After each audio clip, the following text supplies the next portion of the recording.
শ্রীরামকৃষ্ণ, মা আমায় ব্রহ্মজ্ঞান দিয়ে বেহুশ করো না।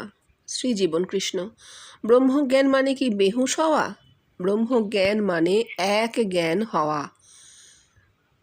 মানুষ আমায় ব্রহ্মজ্ঞান দান করেছে। যখনই লোকে তাদের অন্তরে দেখে এসে বলছে, ওগো আমি তোমায় দেখেছি, তখনই সে বলছে কি, আমি আর তুমি এক। ব্রহ্মজ্ঞান বেষ্টিতে হয় না। হ্যাঁ হ্যাঁ, আর আর এইটুকুই আছে, আর নেই তারপর? হ্যাঁ আছে। হ্যাঁ, পড়ে নাও ওটা। ধীরেন বেহুশ মানে ঠাকুর বলতে চাইছেন, মা আমার শুদ্ধ বুদ্ধির লোভ করো না। শ্রীজীবন কৃষ্ণ, হ্যাঁ তা তো বটেই।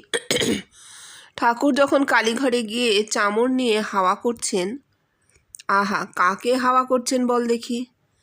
ঠাকুরেরই কথা। মানুষ আর মানহুঁস, অর্থাৎ হুঁশ হয়েছে যার। আমার হুঁশ তো তোরা দিয়েছিস।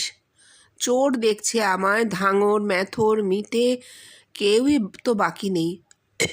তারা বলছে, দেখুন মশাই, আমি আর আপনি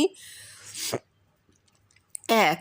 any reflection on any man, it shall come back on me. Everything is quoted here.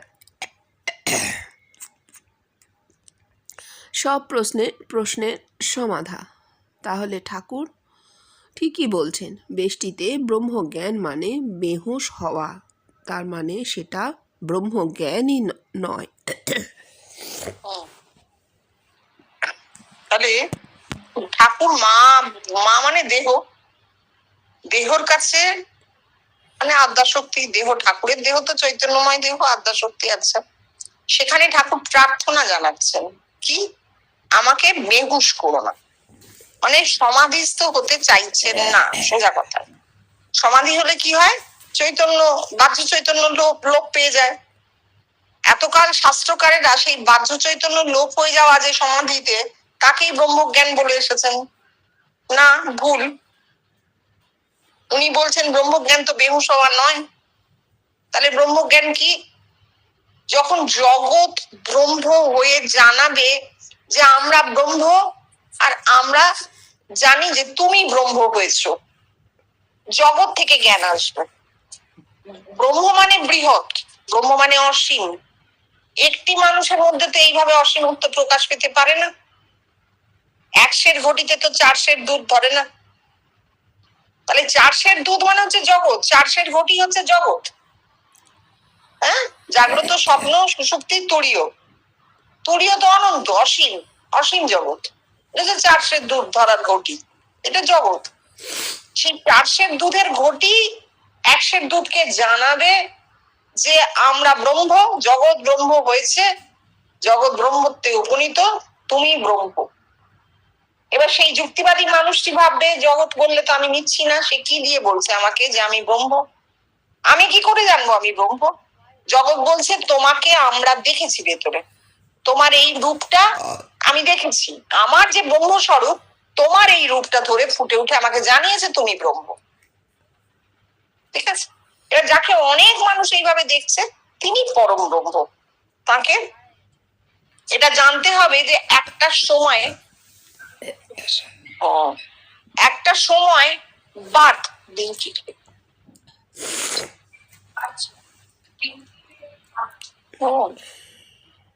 আছে। 1 সেকেন্ড ধরো, কিন্তু একটা সময় জুড়ে, ঠিক আছে, একটা একটা টাইম, একটা মানে সব কিছুরই কিন্তু একটা টাইম আছে জগতে। জগতে যা প্রকাশ পেয়েছে সেটা তো সগুণ অবস্থা, সেটা তো নির্গুণ বা তুরীয় বা অনন্ত নয়। জগৎ তো শান্ত, দন্তের সহায়কার দন্তের নয়, তাই শান্ত মানে লিমিটের মধ্যে।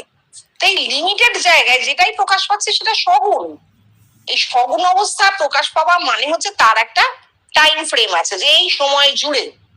তো জীবন কৃষ্ণের পরম ব্রহ্মত্বও কিন্তু একটা সময় জুড়ে। যারা মনে করেন যে এখনো তো সময়টা চলছে, এই তো আমরা দেখছি, তারা ভুলে যান যে তিনি স্থূল দেহে আর নেই। একটা জীবন্ত মানুষ গোটা শরীর নিয়ে ব্রহ্ম হন, এবং সেটার প্রমাণ আরো আরো আরো আরো মানুষ মাথায় তাকে দেখে প্রমাণটা দেন যে এই যে আমরা ব্রহ্ম হয়েছি, আমাদের মাথায় আপনার রূপটা, সুতরাং আপনি ব্রহ্ম। এই যে ওতপ্রোত কন্ডিশন, মানে কাপড়ের টানা পড়েনের মতন বাহ্যিক আত্মিক এক হয়ে যাচ্ছে, এইটা পরম ব্রহ্মত্বের অবস্থা, বার্থ পজিশন।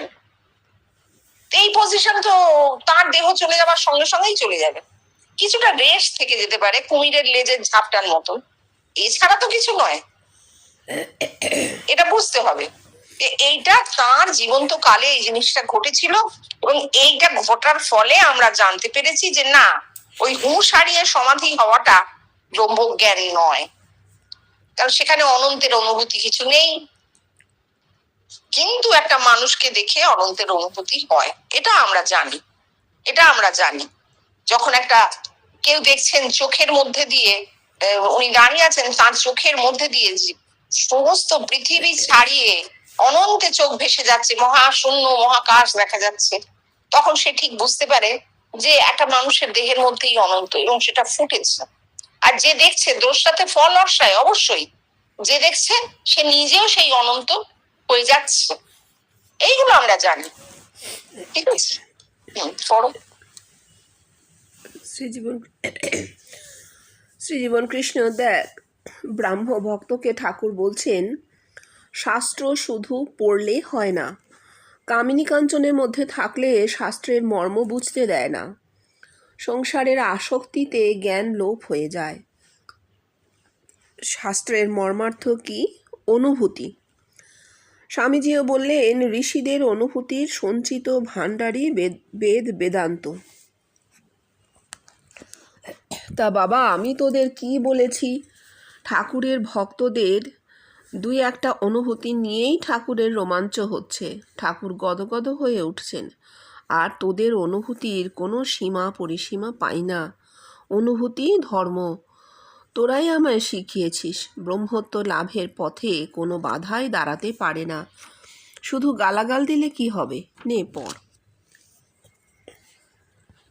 হ্যাঁ, তাহলে এই যে বলছেন ব্রাহ্ম ভক্তকে ঠাকুর বলছেন শাস্ত্র শুধু পড়লে হয় না, হ্যাঁ, কামিনী কাঞ্চনের মধ্যে শাস্ত্রের অর্থ বুঝতে দেয় না, সংসারের আসক্তি ইত্যাদি ইত্যাদি। তো আমরা কি দেখলাম? উনি তো যা বলার বললেন, আমরা কি দেখলাম? শাস্ত্র আমাদের কাছে কি বেদ বেদান্ত? অনুভূতির সঞ্চিত ভাণ্ডারই আমাদের কাছে শাস্ত্র।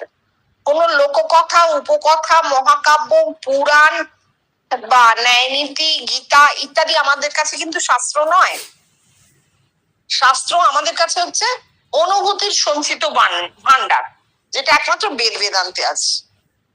পৃথিবীর অন্যান্য ধর্মগ্রন্থে কোথাও কিছু আছে কিনা আমাদের জানা নেই, আমরা তা নিয়ে চর্চা করিনি। কিন্তু হ্যাঁ জানি যথুশ্রেণরা বা পার্সিরা তারা অগ্নির উপাসক ছিল, নানাভাবে নানা জায়গায় নানা ধর্মের ব্যাপার হয়েছে, আমাদের সব জানা নেই। কিন্তু যেটুকু জেনেছি, বেদ বেদান্তে একমাত্র অপরোক্ষ অনুভূতির সঞ্চিত ভাণ্ডার, মানে প্রত্যক্ষ অনুভূতি যাকে বলে, সেইটা হচ্ছে বেদ বেদান্ত। সুতরাং বেদান্তের ধর্মই আমাদের ধর্ম। বেদান্ত অদ্বৈতবাদের ধর্ম। বেদান্তে সোহম, আমি সেই, অহমস্মি, আমি আছি, কোনো ঈশ্বর কিচ্ছু নেই। ব্রহ্ম নামটা নিজেকেই দেওয়া হয়েছে। কেন? একটা হচ্ছে জীব, আমার এই বাহ্যিক অবস্থা, ব্যবহারিক, প্রত্যেকটা মানুষের ব্যবহারিক অস্তিত্বটাকে বলা হচ্ছে জৈব অস্তিত্ব। এ বাদে তার একটি অসীম মহৎ অস্তিত্ব আছে, সেটি থাকে নির্গুণে, মানে আনকনসিয়াস অবস্থায়। সেখান থেকে কিছু কিছু কিছু কিছু প্রকাশ পেতে থাকলে মানুষরা বুঝতে পারে, টের পায় না আমার একটা অন্য অস্তিত্ব আছে, আমি শুধু এই নই, এর বাইরে আরো কিছু, বা এর ভেতরে আরো অনেক অনন্ত কিছু, এইটা সে জানতে পারে। এইটা বেদ বেদান্ত থেকে আমরা শুনেছি, জেনেছি। সুতরাং বেদান্তের ধর্মই আমাদের শাস্ত্র। তো সেই শাস্ত্র কি বলছে? সেই শাস্ত্র কিন্তু বলছে না যে কামিনী কাঞ্চন ত্যাগ করো, সংসার ত্যাগ করো, বৈরাগ্যই তোমার সাধনের পথ। না, সাধনের কথাই বলছে না, সোজা গল্পে সাধনের কথাই বলছেন না। বলছে নায়মাত্মা প্রবচনেন লভ্য, ন মেধয়া ন বহুনাশ্রুতেন, জমে বৈশ বৃণুতে তেন লভ্য, সস্যৈষ আত্মা বিবৃণুতে তনুষা। অর্থাৎ প্রবচন দ্বারা, শাস্ত্র পাঠ করে, মেধা দিয়ে, শুনে, অনেক অনুশীলন করেও কিন্তু ধর্ম হবে না, শাস্ত্রের বক্তব্য জানা হবে না, শাস্ত্রের মর্ম জানা হয় না। তাহলে কিভাবে হয়? জমে বৈষব বৃণুতে তেনলোক। আত্মা যদি বরণ করেন, অর্থাৎ আত্মা যদি আপনা থেকে জানান তবে হয়। এবার আত্মা বলতে সেই মহৎ অস্তিত্ব, সেই অনন্ত অস্তিত্বটার কথা বলেছে। আত্মা আমি, আত্ম মানে আমি, আত্ম থেকে আত্মা। এই আমিটা নয়, এই আত্মটা নয়, এই ব্যবহারিক আত্মটা জৈব অস্তিত্ব, এটা নয়। এর অন্তরে যে নির্গুণ অস্তিত্ব আছে তাই আত্মা। সেই নির্গুণ অস্তিত্ব যদি নিজে থেকে ধরা দেয়, জানানো দেয়, তবে মানুষ জানতে পারে। কোন সাধনা, কোন তপস্যা, কোন দান, ধ্যান, পুণ্য, তীর্থ কিছুতে শাস্ত্রের মর্ম উদ্ধার করা যায় না, অর্থাৎ ব্রহ্মত্ব লাভ করা যায় না। তাহলে ব্রহ্মত্ব লাভের পথে এগুলো বাধা হতে পারে না। সংসার, কামিনী, কাঞ্চন, তো দেহ থাকলে হবে, ওটা তো জৈব অস্তিত্বের কথা হচ্ছে। আমরা তো ব্রহ্মের অস্তিত্বের কথা ভাবছি, আমাদের আত্ম যে মহৎ আত্মা, সেই তার অস্তিত্বের কথা ভাবছি। সেখানে এইগুলো কোনো কথাই নয়। দেহ থাকলে দেহের সঙ্গে ওগুলো থাকবে। এগুলো কি বলছেন, এই যে শুধু গালাগালি দিলে কি হবে, নেপর, অর্থাৎ অবস্ট্রাকশন তৈরি করতে নেই। এখনো আমি দেখি ব্যবহারিক কথাতেও অনেক মানুষ ভীষণ নেগেটিভ বলেন, না এটা হবে না, এই তো শেষ হয়ে গেল। কিছুতেই তারা পজিটিভটা দেখতে পান না। শেষ হওয়ার পরে একটা শুরু আছে, কারণ শেষ বলে কিছু নেই। সেই শুরুটা আমাদের মনোমত না হতে পারে, কিন্তু প্রত্যেকটা অবস্থার শেষ আছে, এটা তো মানতেই হবে। প্রত্যেকটা অবস্থার একটা শেষ আছে। যে কোনো রাজা যখন রাজত্ব করতে শুরু করে, সে মনে করে আমি অনন্তকাল রাজত্ব করব। তাই কি হয়? হয় কি? হয় না। একদিন দুম করে পড়লো, পড়ে গেল। কি হলো এবার তার? পরে কে কি করলো সে অন্য কথা, তার রাজত্ব কিন্তু ওখানেই শেষ। পরে শুরুটা অন্যরকম, আরেকটা কিছু হবে। এইটা মনে রাখলে আর ওগুলো মাথায় আসবে না, যে আমাকে এই করতে হবে তাই করে কিচ্ছু করতে হবে না। শ্রী জীবনকৃষ্ণ কিছুটা পাঠের পর এই দেখ, ঠাকুর আবার মাস্টারমশাইকে বলছেন, বইয়ে শাস্ত্রে বালিতে চিনিতে মেশানো আছে, শুধু চিনিটুকু লয়ে বালি ত্যাগ করে, সাধু সার গ্রহণ করে। এ যাবৎ উপমা আর প্রতীকই ছিল সার, কিন্তু উপমা আর প্রতীক কিছু সত্য নয়। তবে সত্য কি? ওরে এই দেহ আর দেহস্থ চৈতন্য। তড়িৎ এই দেখুন, আপনি আবার সেই শাস্ত্রের খপ্পরে আমাদেরকে নিয়ে গেলেন। চৈতন্য শাস্ত্রের কথা থাকতে পারে দেহেতে, কিন্তু দেখিনি।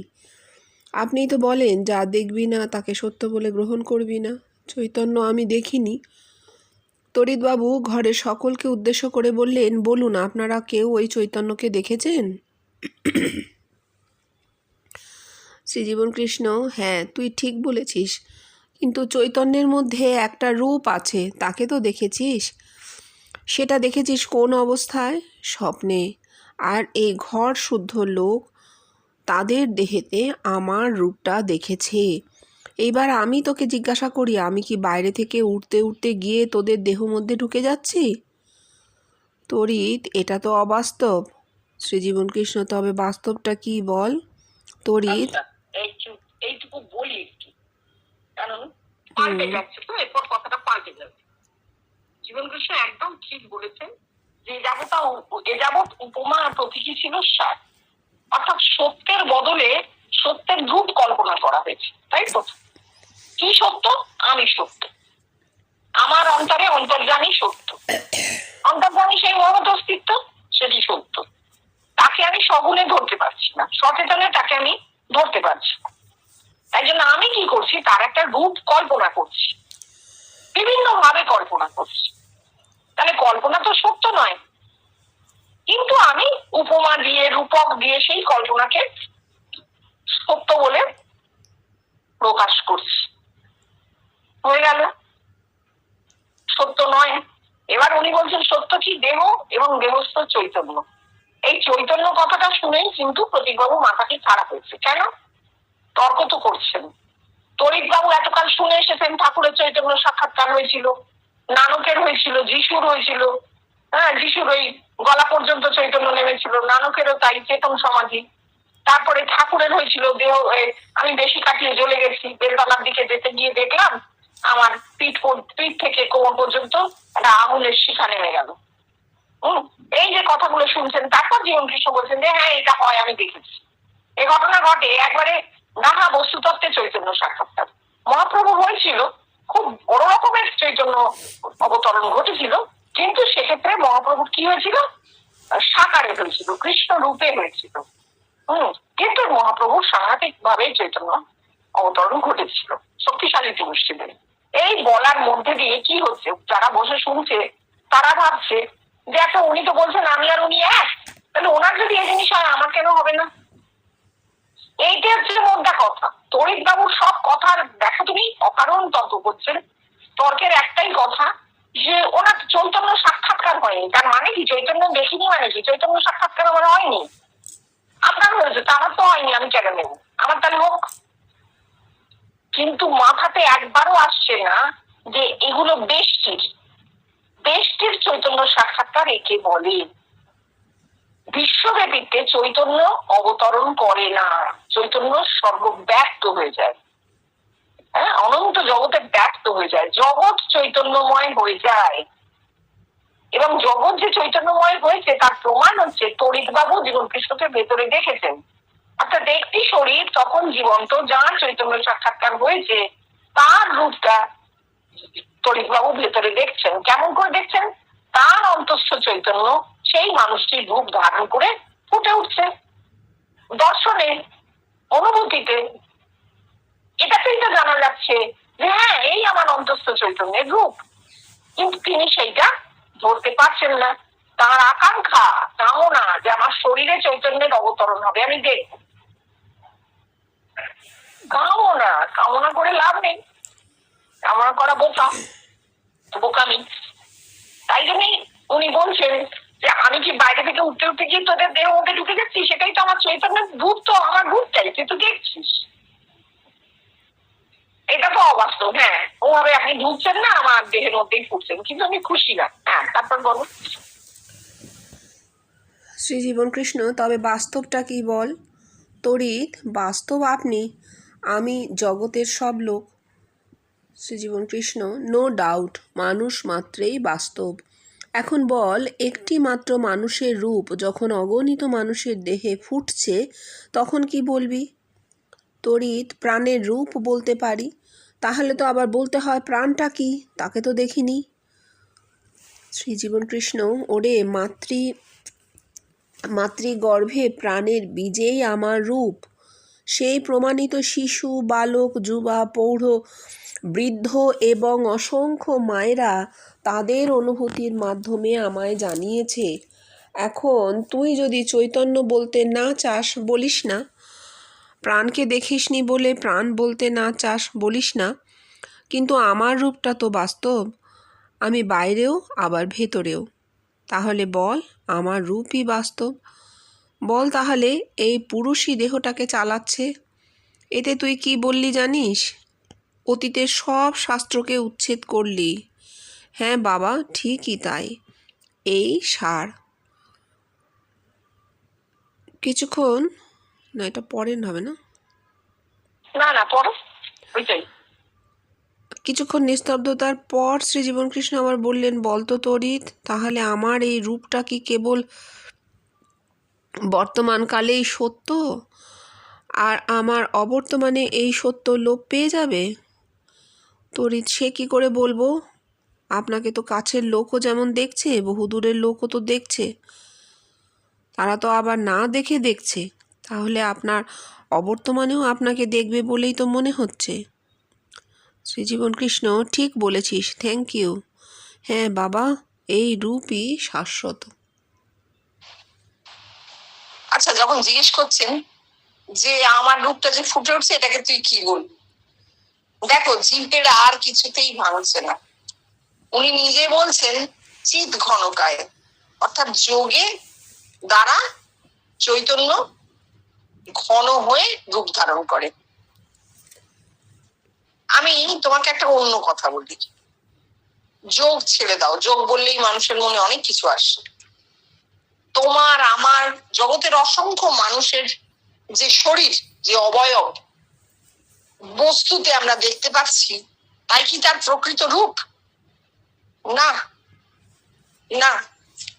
খুব শক্তিশালী মাইক্রোস্কোপ দিয়ে যদি একটা মানুষকে দেখা যায়, সেই ইলেকট্রন মাইক্রোস্কোপ ভীষণ শক্তিশালী, দিয়ে যদি একটা মানুষের উপর ফেলা যায়, তাহলে দেখা যাবে তার পুরো দেহটাই কতগুলো ইলেকট্রিক্যাল চার্জ বা ভাইব্রেশনের সমষ্টি মাত্র। তাও একটার সঙ্গে একটা লেগে নেই, কিন্তু খুব ছাড়া ছাড়া।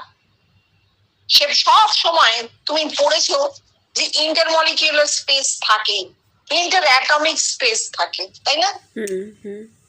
এমনকি অ্যাটমের মধ্যেও সবকিছু একসঙ্গে জমাট বেঁধে থাকে না, প্রোটন আর নিউট্রন আলাদা আলাদা থাকে। প্রোটন আর ইলেকট্রন তো থাকেই আলাদা, ইলেকট্রন তো ঘুরছে। এইভাবে ভাঙতে ভাঙতে ওয়ার্কে যখন চলে যাওয়া যাচ্ছে, দেখা যাচ্ছে সব কিছুই ওই ভাইব্রেশন। তাহলে একটা মানুষ যদি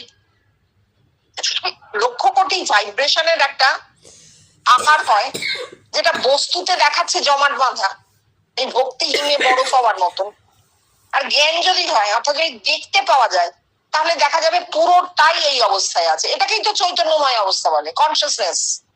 এই যে প্রত্যেকটা ছোট ছোট ভাইব্রেশন, এগুলোকেই কনসিয়াসনেস বলা হচ্ছে, কনসিয়াস পার্টিকেল। আমরা যখন বলছি যে জড় বলে কিছু নেই, সব চেতন, তখন আমরা এই কনসিয়াসনেস এর কথা বলছি। এই টেবিলটা দেখছি জড়, পাতা আছে এখানে, আসলে এটা কনসিয়াস। কখন বলছি? যখন এই টেবিলটার প্রকৃত অবস্থায় বস্তুতে নেই, তার প্রকৃত অবস্থা হচ্ছে এটা একটা জমাট বাঁধা কন্ডিশন। কিসের? না, কতগুলো ভাইব্রেশনের, লক্ষ লক্ষ ভাইব্রেশন জমাট বেঁধে আছে, এটা এক জায়গায় জড়ো হয়ে আছে। এটা কিন্তু তখনও তরিক বাবু বুঝতে পারছেন না। তিনি বলছেন প্রাণের রূপ। আচ্ছা, উনি যদি এই আত্মা না দেখে থাকেন, উনি যদি চৈতন্য সাক্ষাৎকার না করে থাকেন, করে না, কেউই করে না, তাহলে সেক্ষেত্রে উনি কি প্রাণকে দেখেছেন? তাহলে প্রাণের রূপ বলছেন। প্রাণ কি উনি কি জানেন? আমরা কেউ কি জানি প্রাণ কি? আমরা জানি প্রাণ হচ্ছে একটা শক্তি, যে শক্তিটা আমাকে বাঁচিয়ে রেখেছে। আমি নিঃশ্বাস নিতে পারছি, আমার হার্ট ডুকবুক ডুকবুক করছে, আমার মুখ দিয়ে কথা বেরোচ্ছে, আমার খাবার খাওয়া হচ্ছে, হজম হচ্ছে। মানে একটা শক্তি, যে শক্তিটা বিভিন্ন সময় বিভিন্ন অন্যান্য শক্তিতে ট্রান্সফর্ম হয়ে বাইরে প্রকাশ হয়ে যাচ্ছে, তাই তো? যখন হাঁটছি গতি শক্তি, যখন কাজ করছি সেই যে কাজটা করছি সেই মেকানিক্যাল এনার্জি, যখন কথা বলছি সাউন্ড এনার্জি, তাই তো? যখন নিঃশ্বাস নিচ্ছি তখন কি বলে ওইটাকে, ডাইনামিক আর কি, মানে স্ট্যাটিক ডাইনামিক মোশনের এনার্জি। এই তো জানি যে একটা মূল শক্তি, যেটা বাইরে আমাদের বাঁচিয়ে তো রেখেছে বটেই। যদি কিচ্ছু না করে শুয়ে ঘুমোই, তাহলে নিঃশ্বাস প্রশ্বাসটা চলতে থাকে, অর্থাৎ ওই মোশনটা দেহের মধ্যে হার্ট আর নিঃশ্বাস এটা চলতে থাকে, বা রক্ত চলাচল ঘটতে থাকে। এই যে মোশন, সেটা চলতেই থাকে, সেইটাকে বলা হচ্ছে প্রাণ। শক্তির কি রূপ তিনি দেখেছিলেন? তিনি যে বলছেন প্রাণের রূপ, শক্তির রূপটা এলো কোত্থেকে? শক্তির রূপ এলো কোত্থেকে তিনি তো বলে দিলেন। তুমি দেখেছো, আমি দেখিনি কিন্তু। হ্যাঁ, তাহলে এই হচ্ছে ভুল কথা, যে তরিক বাবুর জায়গাটা এইখানটা ভুল। মানে উনি যা বলছেন তার মধ্যে কোনোটাতেই নিজের জায়গাটা উনি পরিষ্কার করতে পারেননি। জীবনকৃষ্ণ তাও কিন্তু বলছেন, দেখো ধৈর্য সহ্যের একটা সীমা। বলছেন মাতৃগর্ভে প্রাণের বীজেই আমার রূপ ওরে, অথচ শক্তি টক্তি নয়। মাতৃগর্ভে যে মুহূর্তে বীজ পড়লো, conscious, all conscious, father semen, পিতৃবীজ, তাতে প্রাণ আছে, শুক্র প্রাণময়, তদেব শুক্র তদ্ব্রহ্ম, ওইটাই প্রাণের রূপ। এই বীজ যখন বিকশিত হবে, বীজ বিকশিত হয়ে দেহ তো হয়েছে বাইরে, সেটা নয়, অন্তরে, অন্তরে মাথার মধ্যে সেই বীজ থেকে যায়। সেই বীজ যখন বিকশিত হবে, একটা রূপ ফুটবে, সেই রূপটা আমার রূপ। কেন আমার রূপ বলছেন? অহংকার মনে করতে পারে লোকে, কেন অন্য কারোর রূপ না? না, আমার রূপ এই জন্যে যে উনি যে ভেতরে দেখছেন, যিনি দেখুন, যখন অন্তরে দেখছেন, অনুভূতিতে দেখছেন, দর্শনে দেখছেন, তখন একটা গোটা মানুষের রূপ, অজানা অচেনা একটা পুরুষের রূপ যখন ফুটে উঠছে, তিনি তো বুঝতে পারছেন না ইনি কে। সেই প্রশ্নের উত্তরটা দেওয়া আছে বেদ বেদান্তে। তদেব সূক্ষ্মং তদ ব্রহ্ম তদেব অমৃতম উচ্যতে। যাকে তুমি স্বপ্নে দেখছো, দর্শন করছো, সেই পুরুষ, তিনিই সূক্ষ্ম, তিনিই ব্রহ্ম, তিনিই তোমার প্রাণ, তিনিই অমৃত। তাতেও কি তরিতবাবু বুঝলেন জানি না, বলছেন এই পুরুষই দেহটাকে চালাচ্ছে। পুরুষ বললে উনি আবার ভাববেন একজন পুরুষ বাইরে আছেন। না, আমার নিজের ভেতরে যে পুরুষ, আমি নারী বটে দেহে, কিন্তু আমার চৈতন্য অবশ্যই পুরুষ। কেন পুরুষ? চৈতন্য তো দেহ নেই, চৈতন্য তো প্রকৃতিতে নেই। চৈতন্য যে নির্গুণ প্রকৃতিতে আছে তা তো আমার সগুণে প্রকাশ নেই। সগুণটা দেহ, সগুণটা নারী, কিন্তু প্রকৃতি যখন নির্গুণ, সেটা সবার ক্ষেত্রে পুরুষ। হ্যাঁ, আবার বলছেন আপনার নবর্তমানে লোকে দেখবে, হয়তো নিশ্চয়ই, কেন লোক পেয়ে যাবে, কিন্তু এটা সংশয়ের কথা। কেননা ওটা খুব মানে আপনাকে দেখবে বলেই তো মনে হয়, কেন লোক পাবে। ঠিক আছে, কখন অস্মিতা যায়, 2-4 জনের দর্শন প্রমাণ নয়। স্বপ্নে দেখা শরীর হলো কারণ শরীর। শ্রীরামকৃষ্ণ মুখুজ্জকে সংসারী লোকের সর্বদাই সাধু সঙ্গ দরকার, সকলেরই দরকার, সন্ন্যাসীরও দরকার। তবে সংসারীদের বিশেষত রোগ লেগেই আছে, কামিনী কাঞ্চনের মধ্যে সর্বদা থাকতে হয়। শ্রীজীবন কৃষ্ণ ঠাকুর বেশ বলছিলেন, কিন্তু যেই বললেন কামিনী কাঞ্চনের মধ্যে থাকতে হয়, সব গুলিয়ে দিলেন। ছিল মন সহস্রারে, নেমে গেল একেবারে লিঙ্গ গুজ্জ নাভিতে।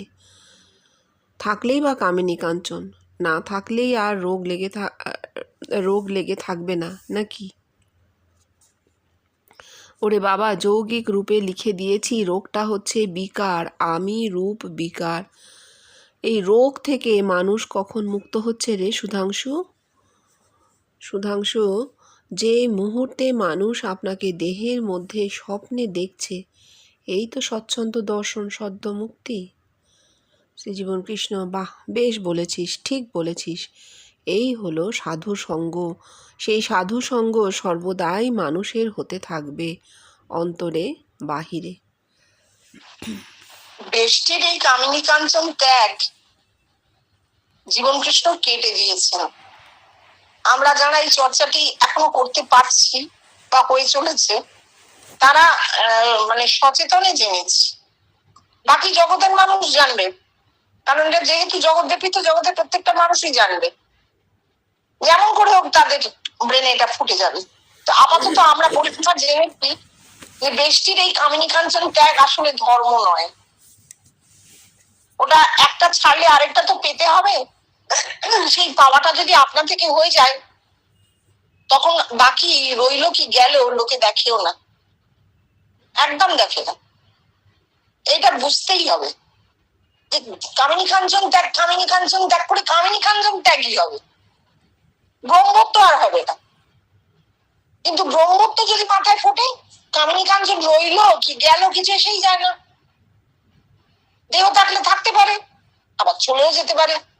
আবার দেহের জন্য কি করে ত্যাগ হবে? কামিনীর থেকে এত বড় শরীরটা হয়েছে, তাহলে কামিনী ত্যাগ হবে? ছেলে কি মাকে ত্যাগ করতে পারে? কাঞ্চন ছাড়া আমাদের কি করতে হবে? ভিক্ষে করে খেতে হবে, ভিক্ষে করেও কাঞ্চনই আনতে হবে। কাঞ্চন মানে টাকা পয়সা, সোনা নয়। তাহলে আগে সোনার মুদ্রা ছিল, তাই জন্য বলা হচ্ছে কাঞ্চন আসলে টাকা। টাকা ত্যাগ করলে আমাদের তো উৎসবৃত্তি করতে হবে, বা না খেয়ে মরতে হবে। আমি যদি ভাবি যে না, আমি ভীষণ তপস্যা করবো অনাহারে অর্থাহারে থেকে, তাতেও তো আমাকে কিছু না কিছু, একটা গাছের থেকেও তো ফল ছিঁড়ে খেতে হবে, গাছটার থেকেও তো গ্রহণ করতে হবে। তার থেকে শরীর খাটিয়ে খাওয়া কি ভালো নয়? সুতরাং কামিনী কাঞ্চন ত্যাগটা জীবন কৃষ্ণের সর্বশ্রেষ্ঠ দান কি, তা কেটে দিয়েছেন যে না, এটাকে ধর্ম বলে না। কামিনী কাঞ্চন ত্যাগ করে তোমার কি হবে আমি জানি না, কৃষ্ণা ভগবান ভগবান করো, ভগবানই পাবে। ব্রহ্মচর্য করে তুমি ব্রহ্মচারী হবে কিনা আমি জানি না, কিন্তু ভগবান ভগবান করো, ভগবান পাবে। কোথায় পাবে? তোমার ভগবানত্ব হবে, এই বিরাট বিশ্বকে নিজের ভেতরে পাবে, এইটা তোমার হবে।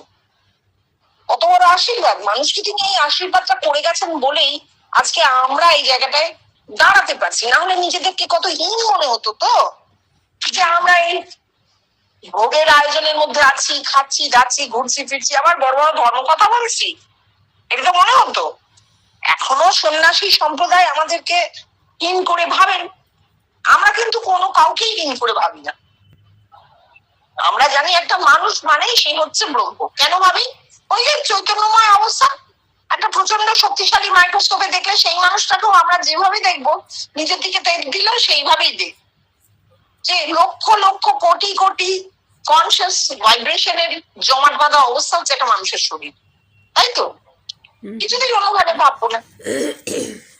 এইটা হচ্ছে উনি প্রধান ওনার আমাদেরকে দেওয়া, সেটা হচ্ছে কামিনী কাঞ্চন ত্যাগ ধর্ম নয়। ওসব আছে, ওসব যা আছে থাকবে। রোগটা কি?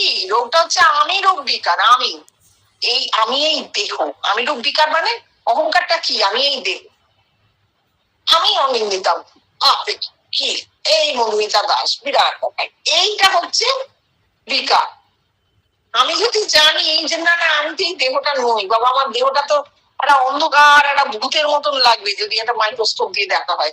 এত আলোও তো দেখতে পাওয়া যাবে না, আলোটা তো রিফ্লেক্টেড লাইট, তাই না? আলোটা অলওয়েজ রিফ্লেক্টেড লাইট। যদি দেখা যায় একটা ঘরে নিয়ে গিয়ে এরকম করে, বেশি দূর যেতে হবে না, এই যে এমআরআই করে, ইমেজিং গুলো করে, সেই ইমেজিং গুলোতে তুমি কি দেখো? একটা মানুষের শরীর। আলোওয়ালা ঘরে নিয়ে গিয়েই তো ইমেজিংটা হয়, ঘরে যে আলো থাকে না তা তো নয়। ধরো সোনোগ্রাফি হোক বা এমআরআই, আমি যেটা বলছি পুরো শরীরের এমআরআই স্ক্যান করা হলো, ম্যাগনেটিক রেজোনেন্স ইমেজিং, ম্যাগনেটিক পাওয়ার দিয়ে একদম পরিষ্কার আলোওয়ালা ঘরে একটা গোটা মানুষ ঢুকছে আর বেরিয়ে আসছে। এবার যখন প্লেট গুলো, যদি একটা গোটা প্লেট বেরোতো, আমরা কি দেখতাম? মানুষের তার মুখ, চোখ, নাক, চুল, চামড়া কিছু দেখা যেত? কিছু দেখা যায় না। অথচ গোটা মানুষটার মধ্যে আছে, গোটা মানুষটার মধ্যে আছে অর্গান গুলোকে একদম কতগুলো চৈতন্যময় ইউনিটের, একদম কনসিয়াস ইউনিটের জমাট বাঁধা অবস্থা। এই তো দেহ। এইটা আবার আমি করার কি আছে? খুব সুন্দর বলেছেন মা, দেড়শের ছাই বই তো নয়। এইটা যদি কেউ ভাবে যে আমার এই শরীরটা আসলে দেড়শের ছাই মাত্র, তাহলে তার অহংকার থাকার কথাই না। সারাক্ষণ নিজেকে মনে রাখলে এইভাবে খুব ভালো। এটা উল্টো করে ঠাকুর বলেছেন মৃত্যুকে সবসময় মনে রাখতে হয়। জীবন কৃষ্ণ ক্রিটিসাইজ করেছেন যে কেন জীবনকে মনে রাখবো না, না, জীবনকে মনে রাখা তো অবশ্যই যায়, যেতেই হয়। বেশিরভাগ মানুষই অভাবী, কষ্টে থাকা মানুষ। দুনিয়ার যদি এখন 800 কোটি জনসংখ্যা হয়, তার মধ্যে 700 কোটি মানুষ কিন্তু অভাবী, কষ্টে থাকা মানুষ। এ একেবারে প্রমাণিত সত্য। বাকি 100 কোটি মানুষ, তাদের কাছে জীবন খুব ভালো, তারা জীবনে অনেক কিছু পাচ্ছে। সুতরাং ওই 800 কোটির মধ্যে 700 কোটি মানুষ, তাদের কাছে মনে হয় জীবনটা কি হলো বে, এটা মনে হবে। কিন্তু যখন ঠাকুর বলছেন মৃত্যুকে মনে রাখতে হয়, সেখানে এই জীবনের পাওয়ার না পাওয়াগুলোর কথা আসছে না। ঠাকুর এই কথাই বলছেন যে যারা প্রচন্ড বিলাসীও থাকো, তারাও ভাবো যে এসব একদিন শেষ হবে, আর যারা ভীষণ অভাবে কষ্টে থাকো, তারাও ভাবো যে এসব একদিন শেষ হবে। এইটা মনে করলে অহংকার থাকবে না। পড়ে গেলে দেশের ছাই বই কিছু নয় মা, এই কথাটা যখনই মনে পড়বে, তখনই কিন্তু নিজেকে বিরাট করে ভাবার এখনো জায়গা দিই। এইটা তারা বলতে চেয়েছে। জীবন কৃষ্ণ বলছেন যে না, এরকম করে ভাবার দরকার নেই।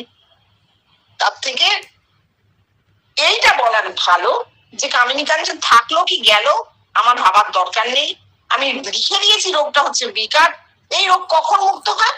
তখন সুধাংশুদা বলছেন যে মুহূর্তে মানুষ আপনাকে দেহের মধ্যে দেখছে স্বপ্নে।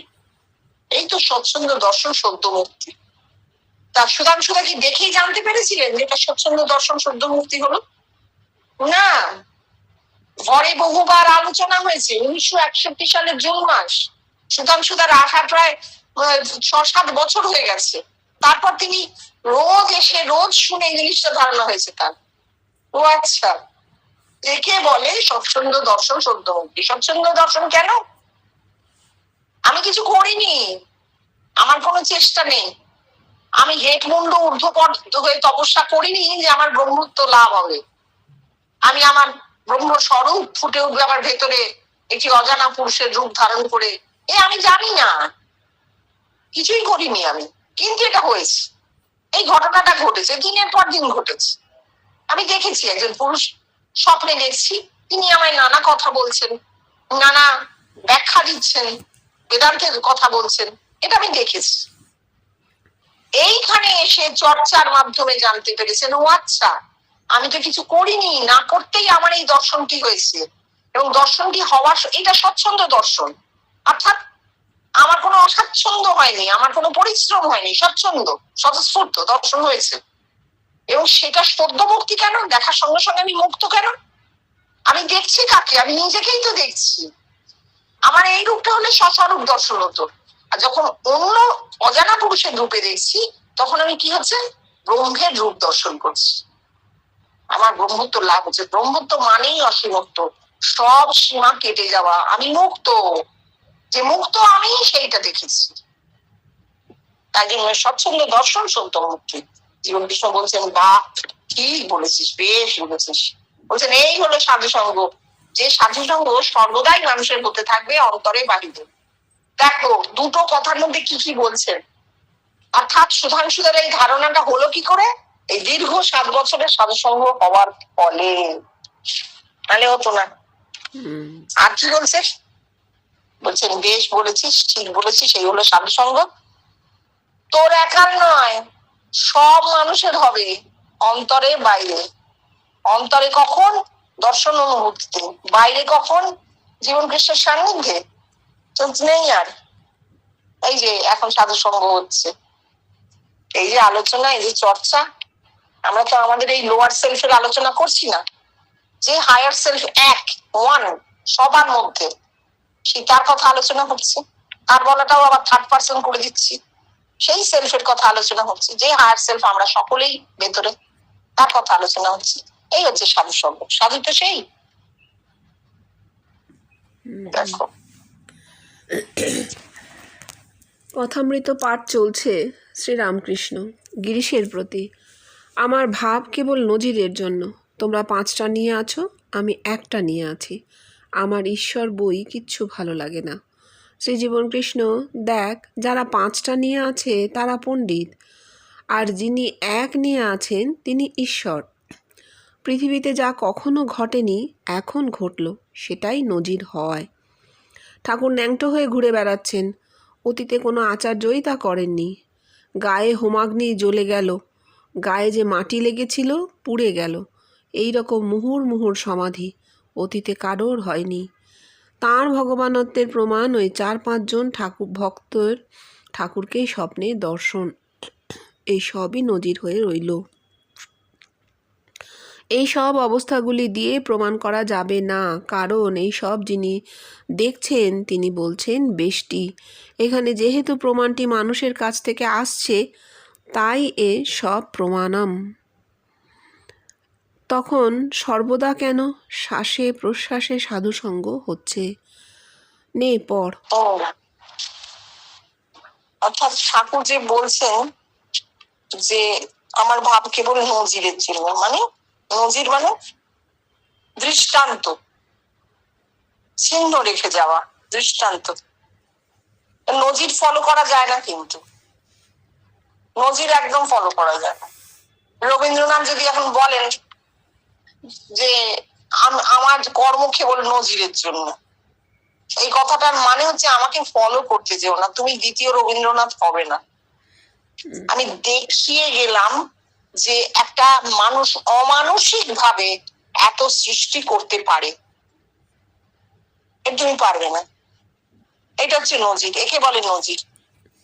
ঠাকুর যখন বলছেন আমার ভাব কেবল নজিরের জন্য, অর্থাৎ আমি, ঠাকুরের ভাবের ধর্মই ছিল, দ্বৈতবাদের ধর্ম ছিল, আমার এই ভাব, আমার এই ধর্ম আমার এই দর্শন অনুভূতি যা কিছু তুমি দেখছো ধর্মের প্রকাশ আমার শরীরে, সবটাই নজির। অর্থাৎ এই একবারই হলো, তুমি আর একে ফলো করতে পারবে না, দ্বিতীয় রামকৃষ্ণ আর হবে না। ঠিক আছে? প্রত্যেকের ক্ষেত্রে কিন্তু এটা বেষ্টি, প্রত্যেকটা মানুষের একটা বেষ্টি আছে। সে তার নিজের জীবনে যেটা হয়েছে বা হতে চায় বা হয়ে পড়েছে, সেটা তার ক্ষেত্রেই সম্পূর্ণ সত্য। সেটাকে যদি কেউ দৃষ্টান্ত মনে করে তাকে ফলো করার চেষ্টা করে, দ্বিতীয় সেই ব্যক্তি হবে না। Man is unique. প্রত্যেকটা মানুষ বেষ্টিতে আলাদা, প্রত্যেকের ইউনিকনেস আছে। ঠিক আছে? তাহলে এইবার যেটা বলছেন যে মানুষের কাছ থেকে আসছে ভগবানত্বের প্রমাণ ঠাকুরের সময় হয়েছিল। হ্যাঁ, ঠাকুরের তো শেষ 6 মাস ভগবানত্ব, অবতারত্ব ছাপিয়ে গেছে। তখন ওই কাছাকাছি যারা ছিলেন তারা বেশ কিছু দর্শন অনুভূতি হয়েছিল, তারা বলেছিলেন। কিন্তু জীবন কৃষ্ণের ক্ষেত্রে তার কোনো সচেতন উপলব্ধি হয়নি। তার যে সমস্ত দর্শন অনুভূতি যা যা হয়েছে, তিনি বুঝতেই পারেননি কি হচ্ছে। হচ্ছে তো হচ্ছে, দেখে যাচ্ছেন। কথা তো বলতেন না, একদম কথা বলতেন না। কম বয়সে একটুও কথা বলতেন না, বাড়তি কথা একটাও বলতেন না। এই অবস্থায় তার এগুলো হচ্ছে। যে 2-4জন খুব অন্তরঙ্গ বন্ধু ছিল, তার একটু বয়স হতে তিনি তাদের কাছে একটা দুটো কথা বলতেন। তাও কিন্তু আত্মার সাক্ষাৎকারের পরে, আগে নয়। এই যে আত্মার সাক্ষাৎকার পর্যন্ত 24 বছর বয়স পর্যন্ত একটা মানুষকে চুপ করিয়ে রেখে দিয়েছিল, একটি কথা বলতে দেয়নি, একটি কথা বলতে দেয়নি, সে চুপ। এও তো প্রকৃতি, এও তো নেচারে করিয়েছে, তাই তো? ওইভাবে জন্মেছে শরীরটা। তারপর আত্মার সাক্ষাৎকারেরও 12 বছর পর, তখন তিনি ধীরে ধীরে ধীরে ধীরে ওই কাছের বন্ধুদের একটা দুটো কথা বলছেন। 36-37 বছর বয়স তখন তার। এরম হয়, ওরম হয়, সেরম হয়।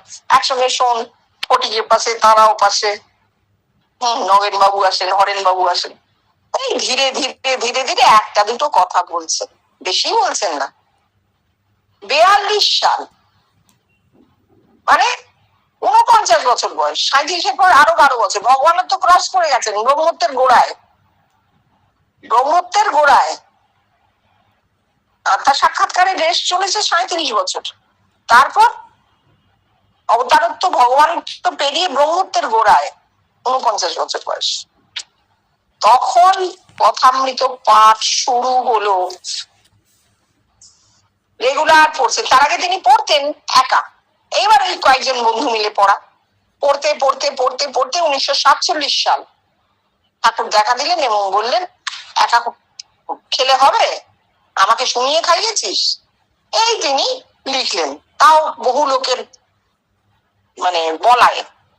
তাও থেমে গিয়েছিল, 2-4জন বলেছিল না লেখার কি দরকার, আপনা থেকে হবে, লিখতে হবে কেন, আচ্ছা বন্ধ করে দিলেন। আবার কয়েকজন মিলে দেখলো স্বপ্ন, আবার শুরু হলো লেখা। তিনি কি করলেন, কথামৃতের বাছা বাছা কিছু কথার, প্রথম ভাগ থেকেই বেশিটা, কিছু কথার যৌগিক অর্থ লিখলেন, অর্থাৎ রূপকটাকে ভেঙে দিলেন, বস্তুতে আর কি মানে হয় সেইটা লিখলেন। এইটা লেখার ফলে কি হলো, মানুষের মাথায় যে তালাটা মারা ছিল প্রতীক দিয়ে, এই তালাটাকে তিনি খুলে দিলেন, দরজাটাকে খুলে দিলেন। ব্রহ্মত্ব প্রতীকে হবে না। একটা মানুষ কখনো প্রতীক হতে পারে না, মূর্তি প্রতীক হয়। যে কোনো জিনিসকে তুমি প্রতীক হিসেবে ব্যবহার করতে পারো, একটা পাথরকে ভগবান ভেবে পুজো করতে পারো, কিন্তু একটা মানুষ কখনো প্রতীক নয়। মানুষটা সব প্রাণ, চলছে, হাঁটছে, জীবন্ত। তাকে যদি ভেতরে দেখা হয়, সে কখনো প্রতীক হতে পারে না, জীবন্ত মানুষ। এই হচ্ছে তার দান আমাদেরকে। এইগুলো কি বলবো, এইভাবে যদি ভাবা যায়। এই বলছেন দেখ প্রমাণ কি মানুষের কাছ থেকে আসছে, ওনার কাছে যারা বলছে তারাও মানুষ, তারাও জ্ঞান্ত মানুষ, গিয়ে বলছে, তাই তো? তারাও কোনো প্রতীক নয়, গাছপালা, হাতি ঘোড়া কেউ নয়। যারা কথা বলতে পারে, কথা বলে এসেছে চিরকাল, বিবর্তনে আজকে এই জায়গায় এসে দাঁড়িয়েছে, তারা গিয়ে বলেছে আপনাকে দেখেছি। এই প্রমাণ, এই প্রমাণ। তিনি জানলেন এতদিন ভেতরে আমি যা দেখেছি তার বাইরেও একটা ব্যাপার আছে। এই জগৎ, যে জগৎটা আমার ভেতরে, সেই জগৎটাই বাইরে রিফ্লেক্টেড হয়েছে, আর সেই জগৎ থেকে কথা ফিরে আসছে আমার কাছে। তারা বলছে আমি দেখেছি, আমি আর জগৎ এক। তো অনেক কি বলবো, গভীর করে উনি বলেছেন 2-3টে কথা, কিন্তু কি গভীর কথা। হুম। ও, মণি, ঈশ্বরকে কি এই চক্ষে দর্শন হয়? শ্রীরামকৃষ্ণ, তাকে চর্মচক্ষে দেখা যায় না। সাধন করতে করতে একটি প্রেমের শরীর হয়, তার প্রেমের চক্ষু, প্রেমের কর্ণ, সেই চক্ষে তাকে দেখা, সেই কর্ণে তার বাণী শোনা যায়। শ্রীজীবন কৃষ্ণ, তোরা যখন আমায় দেখিস তখন কোন চোখে দেখিস? আমার কথা যখন শুনিস তখন কোন কানে শুনিস? নিতাই, না না, আমরা এই চোখেও দেখি না, এই কানেও শুনি না, কারণ আমরা ঘুমিয়ে দেখি। এই চোখ আর এই কান কোথায় থাকে? ঘুমায়। তখন তো বোধ হয় আপনার কানে শুনি, আপনার চোখে দেখি। হ্যাঁ, এটা কে বললেন? নিতাই। তাই। হ্যাঁ, তারপরে জীবন কৃষ্ণ বলেছেন আর একটু বলো। ও হ্যাঁ, শ্রীজীবন কৃষ্ণ, হ্যাঁ, তবে সেটা তোর কারণ শরীর, তাকেই ভাগবতী তনু বলে, প্রেম তনু বলে। সেই প্রেমের শরীরটা হচ্ছে আমার চিন্ময় শরীর। তারই চোখে দেখিস, তারই কানে শুনিস। আমি কিন্তু কিচ্ছু জানি না যতক্ষণ না তুই বলবি। ও, এই যে বলছেন যে আপনাকে দেখি, সেটা বলছেন যে এই চোখ আর এই কান কোথায় থাকে? ঘুমোয়। তখন তো বোধ হয় আপনার কানে শুনি, আপনার চোখে দেখি। এই বলাটার মধ্যে একটা ভুল হলো না? আপনার কানে আপনার চোখে কেন দেখবো? ভেতরে যে পুরুষ, যিনি ব্রহ্ম, তিনি তো নির্মাণ করছেন।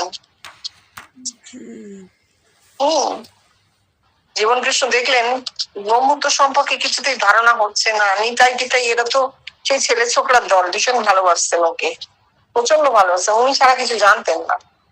আর সত্যি এই ঘটনাটা ঘটতেই পারে, ঘটবেও, যে কোনো মানুষের ক্ষেত্রে এটা সত্যি। তাই তিনি বলছেন যা দেখছি সেটা তো কারণ শরীর, এই শরীর না। তাকে ভাগবতী তনু বা প্রেম তনু বলে। কেন বলছেন? এদের প্রেম হয়েছিল।